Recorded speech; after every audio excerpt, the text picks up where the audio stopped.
الحمد لله والصلاة والسلام على رسول الله وعلى آله وصحبه اجمعین۔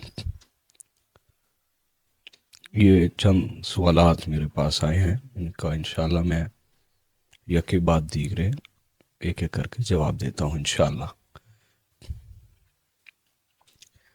یہ پہلا سوال آیا ہے کہ آج کل کے صوفیاء کا کیا کنٹریبیوشن ہے، اسلام کے لیے ان کا کیا حصہ ہے، اسلام کے لیے ان کی کیا خدمات ہے۔ اگر صوفیاء کو مانا بھی جائے تو وہ جو گزر چکے ہیں انہی کو مانا جا سکتا ہے۔ آج کل کے صوفیاء کا کیا حصہ ہے، یا آج کے جو پیر ہیں ان کا اسلام کے لیے کیا کنٹریبیوشن ہے۔ تو اس جواب کو میں ذرا تھوڑی سی تفصیل سے سمجھانا چاہوں گا کہ دیکھیے، پہلی بات تو یہ ہے کہ زمانہ کبھی بھی اہل اللہ سے، اللہ والوں سے خالی نہیں ہوتا۔ یہ تو سب کا اعتقاد ہوگا، سب کا عقیدہ ہوگا نا۔ اور دوسری بات یہ کہ آپ ایک پیر سے کیا مراد لیتے ہیں، آپ ایک مرشد سے کیا مراد لیتے ہیں۔ جب تک آپ یہ کلیئر نہیں کرتے، نہ آپ کو اعتراض کرنے کا کوئی حق ہے، اور نہ ہی عوام کو آپ کی ہاں یا نہ میں انوالو ہونے کا کوئی حق ہے۔ آپ پہلے یہ کلیئر کریں ایک پیر سے آپ کیا مراد لیتے ہیں۔ البتہ صوفیاء کے نزدیک ایک پیر سے، ایک مرشد سے مراد کیا ہے، تو یہ سمجھ لیجئے، ایک مرشد وہ ہے، ایک پیر وہ ہے جو معلم بھی ہو اور مربی بھی ہو، جو قرآن اور سنت کا معلم ہو، تعلیم دینے والا ہو، اور اسلام کے اخلاق اور اسلام کے آداب کا مربی ہو۔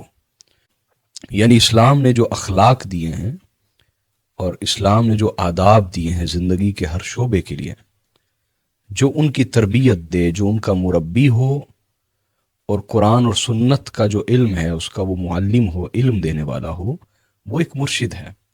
جو قرآن اور سنت کا معلم ہو اور اسلام کے اخلاق، اسلامی اخلاق اور اسلامی آداب کا مربی ہو، تربیت دینے والا ہو، وہ مرشد ہوتا ہے، وہ پیر ہوتا ہے۔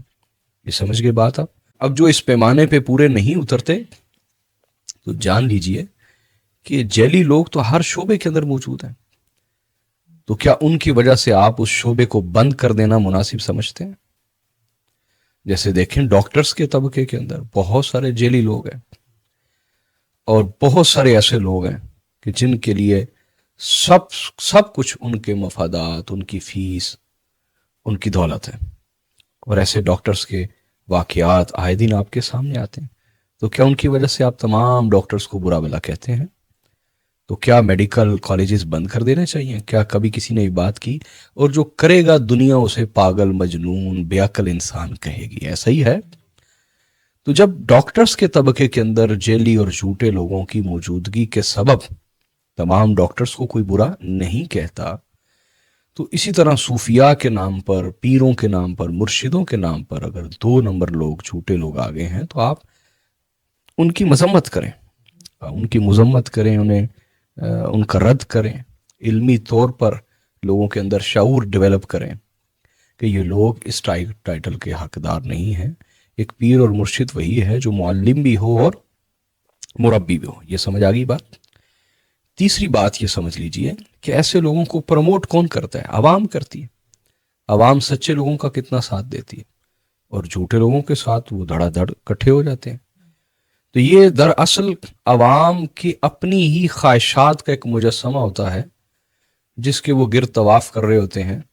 آپ انہیں جتنا بھی برا بلا کہہ لیں، چونکہ وہ عوام کی اپنی ہی خواہشات کا ایک مجسمہ ہوتا ہے، تو لہٰذا وہ عوام کی خواہشات کے مطابق چلتا ہے، نہ کہ وہ دین کے مطابق چل رہا ہوتا ہے۔ تو ایسا شخص نہ تو مرشد ہے، نہ ہی پیر ہے، نہ ہی کوئی راہبر ہے۔ مرشد وہی ہے جو قرآن و سنت کا معلم ہو، تعلیم دینے والا ہو، اور اسلامی اخلاق اور اسلامی آداب کا مربی ہو۔ یہ سمجھ گئے بات آپ؟ اگلی بات یہ سمجھیے کہ صوفیاء کا کیا کنٹریبیوشن ہے، کہتے ہیں انہوں نے آج کے دور میں بالخصوص صوفیاء کیا کر رہے ہیں۔ اسلام کے لیے ان کی کوئی خدمت نہیں ہے، اس لیے صوفیاء کی کوئی ضرورت نہیں ہے۔ تو اس کے کئی جوابات ہیں، ابھی شارٹلی میں آپ کو چند باتیں عرض کروں گا۔ پہلی بات یہ ہے کہ اسلام کے اخلاق ہی صوفیہ کی وجہ سے زندہ ہے، علماء کی وجہ سے نہیں ہے۔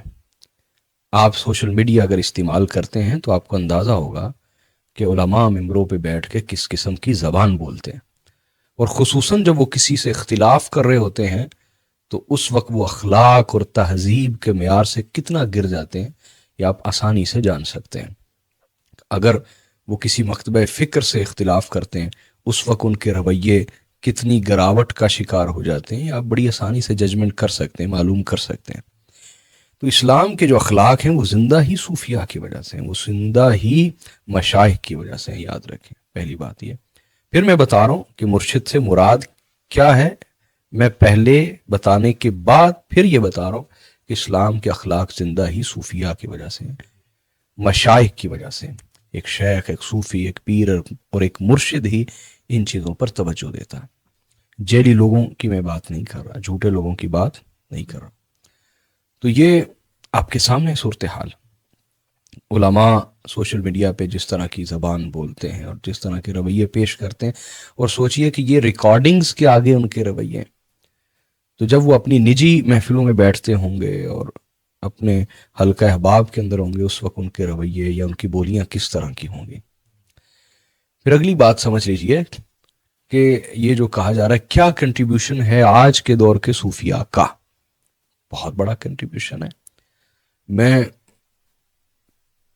کس کا نام لوں، بہت بڑے بڑے نام ہیں میرے سامنے، لیکن میں آپ کو اپنے سلسلے کی تھوڑی سی بتاتا ہوں، کنٹریبیوشن آپ کو بتاتا ہوں کہ ہم صوفیاء کے پیروکاروں میں سے سب سے چھوٹے پیروکار ہیں، لیکن اللہ تعالیٰ کے فضل اور احسان سے خدا تعالیٰ نے ہمیں اپنی فضل و عنایت سے نوازا اور ہم نے اپنے حصے کا کام کیا ہے ابھی تک جتنا کر سکیں، اور اللہ تعالیٰ ہمیں توفیق اور مدد سے نوازے، انشاءاللہ بہت بڑے پیمانے پہ کریں گے انشاءاللہ تعالیٰ۔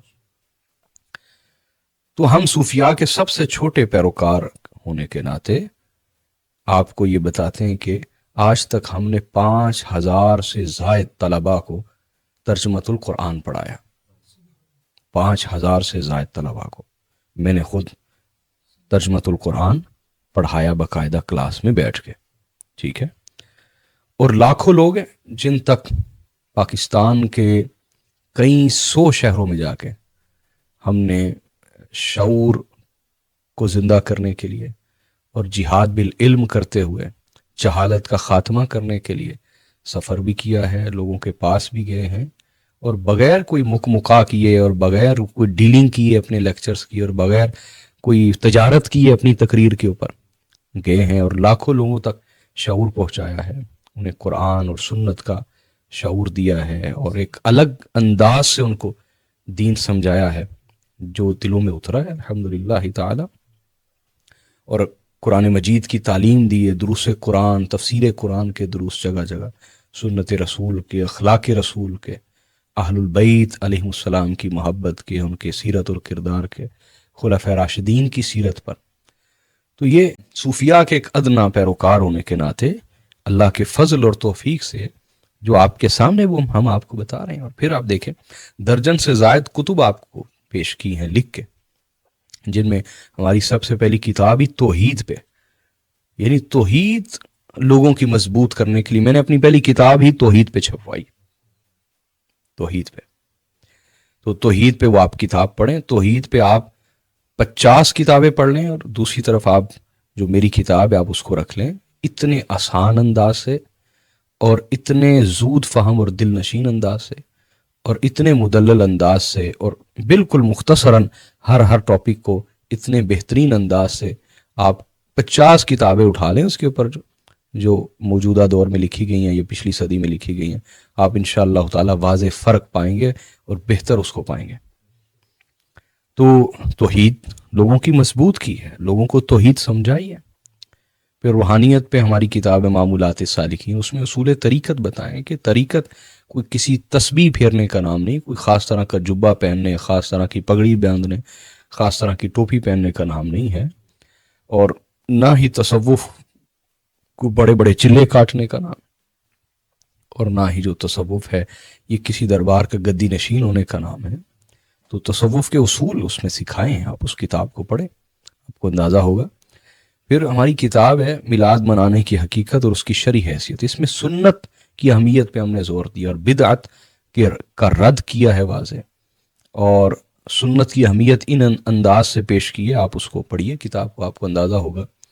اور پھر ہماری جو کتاب ہے باقۃ الاظہار, یہ 112 حدیث جو چنی ہے میں نے کئی سو کتب سے, کئی سو کتب حدیث سے چن کے یہ کتاب مرتب کی ہے. اس میں 112 صحیح اور حسن درجے کی احادیث جمع کی اہل بیت اطہار علیہ السلام کی شان پر, ان کی سیرت پر, ان کے فضائل پر, اور پھر اس کی مختصر شرح لکھی. اور شرح میں نے کوشش کی کہ ریوائزڈ باتیں نہ لکھوں جو پہلے سے کر دی گئیں, بلکہ کچھ نئے نکات لوگوں کے سامنے پیش کیے جائیں تاکہ وہ لطف اندوز ہوں اور ان کا ایمان اور زیادہ مضبوط ہو جائے. اور اس کتاب کا حسن ایسا ہے کہ یہ کتاب نہ کسی فرقے کی تائید میں لکھی گئی ہے, نہ کسی فرقے کی تردید میں لکھی گئی. اس انداز سے ایسی کوئی کتاب آپ پیش نہیں کر سکتے جو اہل بیت پہ اس انداز سے لکھی گئی ہو. وہ کوئی بھی مکتبہ فکر لکھتا ہے تو وہ کسی نہ کسی گروہ کی رد میں, تردید میں یا تائید میں پڑ جاتا ہے. یہ ان چیزوں سے بالا تر ہو کے یہ کتاب مرتب کی گئی. اگر آپ اس کو پڑھیں تو آپ کو اندازہ ہوگا کہ کنٹریبیوشن ہے کیوں نہیں ہے. ہم صوفیاء کے ادنا پیروکار ہیں, کیوں نہیں کنٹریبیوشن. سمجھ آ رہی ہے بات یا نہیں؟ پھر ہماری کتاب ہے ایک مجلس کی طلاق ثلاثہ, 3 طلاقوں کے احکام کیا. یہ بڑا ایک معاشرتی موضوع ہے, اس پہ تحقیق بہترین پیش کی ہے. روزے کے احکام و ثمرات پہ ہماری کتاب چھپی ہوئی, روزے کے جدید مسائل ہیں اس کے اوپر. یہ تو اس طرح سینکڑوں کتب ہیں, درجن سے زائد کتب ہیں. تو کنٹریبیوشن ہے نا, کیا ہے؟ تو جب ہم صوفیاء کے سب سے چھوٹے پیروکاروں کا اتنا سارا کنٹریبیوشن ہے, یہ میں نے ابھی صرف آپ کو 1 سائڈ بتائی, ابھی کئی سائڈز باقی ہیں, ٹھیک ہے. تو اتنی ساری سائڈز چھوڑ کے صرف ایک پہلو آپ کو بتایا ہے, تو یہ کنٹریبیوشن آپ کو نظر آ رہا ہے یا نہیں آ رہا؟ تو ہم تو سب سے چھوٹے صوفیاء کے پیروکار ہیں, ہم سے بڑے بہت سارے ہیں. آپ جب ان کے کام کے اوپر توجہ دیں گے اور آپ پازیٹیولی ہو کے ان کو جب دیکھیں گے, پڑھیں گے, تو آپ کو کنٹریبیوشن نظر آئے گا, ان کی خدمات نظر آئیں گی. تو اللہ تعالیٰ ہمیں تعصب سے آزادی عطا فرمائے.